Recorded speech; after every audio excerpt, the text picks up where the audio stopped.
Two guards asked Black Marine to leave his son's graduation. Then 4 SEALs silenced the room. "Sir, you're going to have to step outside." The words sliced through the steady buzz of the ceremony like a bayonet, drawing every eye toward the 2 military police officers flanking a broad-shouldered black man in a sharply pressed Marine Corps dress uniform. His expression hardened, but he remained still. Just a few feet away, his son, dressed in his own navy blues, looked stricken, his face draining of color. Whispers rippled through the crowd. Why would a decorated Marine be told to leave his own son's graduation? Then, from the farthest row, 4 figures rose, silent, stoic. Their presence alone made the guards pause, because these weren't just guests, they were Navy SEALs.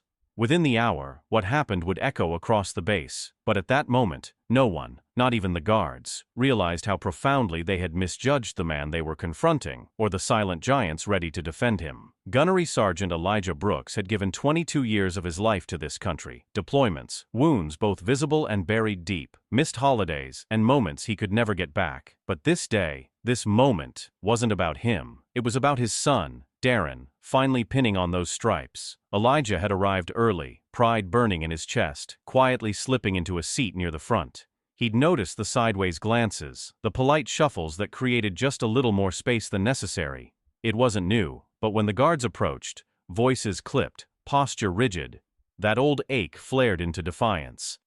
Not today. When the first officer reached toward him, Elijah didn't raise his voice. He didn't move. But his words were granite. "Lay a hand on me and you'll regret it." A ripple passed through the crowd. From the back, a calm, commanding voice cut through. "You might want to think twice." The SEALs, Darren's instructors, were already closing in. The guards stiffened.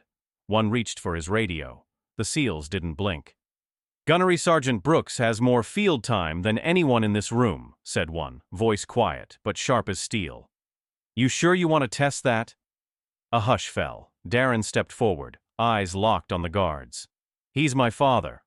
The weight of those words shifted the atmosphere. The guards faltered. Then came a voice no one expected. The commanding officer himself, striding down the center aisle with fury in every step. "Stand down!" The guards went rigid. The SEALs didn't move.